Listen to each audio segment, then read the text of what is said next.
Why are Muslims so angry that people insulting Muhammad, the Prophet of Islam? Don't they respect freedom of speech? If we look throughout the history of the Prophets, we will find that all of them underwent the trials of abuse and persecution by their people. For example, if we look at the life of Moses, peace be upon him, he was ridiculed and persecuted by Pharaoh and his people to the point that they even chased him to the Red Sea for his life, but Allah saved him in the end. If we look at the life of Jesus, peace be upon him, for example, he too was afflicted with hatred and abuse and persecution by the people of his time to the point that they even tried to crucify him, but we know that Allah the Almighty saved him as well. And likewise, if we look at our beloved Prophet Muhammad, peace be upon him, he too, like the other prophets, underwent physical and verbal abuse. The people of his time tried all sorts of horrible means to try and humiliate him, but in the end, Allah saved him from this ridicule too. Respecting the prophets is part of Islam. As Muslims, we honor, love and respect the prophets. Allah the Almighty said in the Holy Quran, the believers believe in Allah, the angels, the books and the prophets, and they make no distinction between them. At the time of Prophet Muhammad, peace be upon him, there was a Jew and a Muslim who were quarreling over the superiority of their respective prophets. The Jew turned around to the Muslim and said, Allah the Almighty has granted Moses superiority over all the people, to which the Muslim hit him and said, no, Prophet Muhammad, peace be upon him, has been granted superiority from Allah over all the people. The Jew went to the Prophet Muhammad and complained to him about this particular incident and what had happened.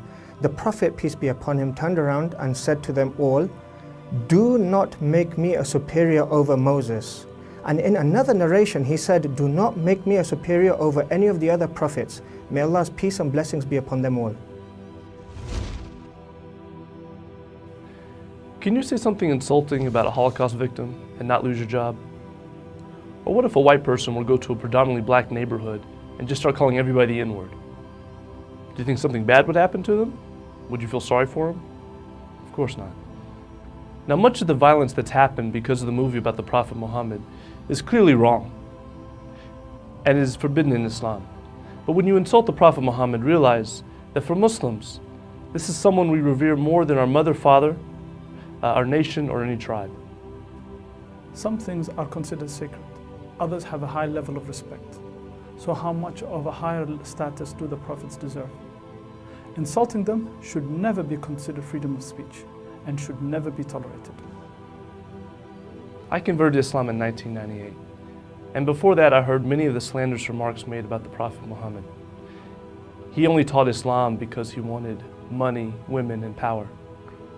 But when I really began to investigate his life, I saw that the pagans of Mecca offered him any and as many women as he wanted.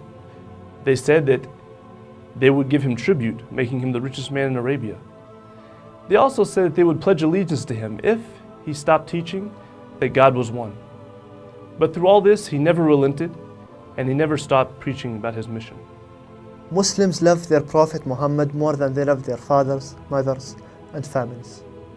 Of course, it goes without saying that our mothers and fathers are amongst the most dearest people in our lives. So how would we feel if someone was to make a video of our mother, insulting her, ridiculing her, dishonoring her? We would indeed be outraged, and we would never accept this as a form of freedom of speech. So now reflect upon this. How would we feel if someone was to make an insulting video about the one who is most beloved to us, Muhammad, peace and blessings be upon him? Muslims make over 1.5 billion people worldwide. We all love and respect the Prophet Muhammad. So even if someone doesn't think that Muhammad is a prophet, out of decency and respect, they should never insult him or any other prophet, or allow anyone else to insult him or any other prophet. Prophet Muhammad, peace be upon him, was an amazing individual who was widely respected by Muslims and non-Muslims alike for his trustworthiness, his honesty, his decency, and his integrity of character. His call was a very simple one: to worship Allah in His oneness and not to associate any partners unto Him.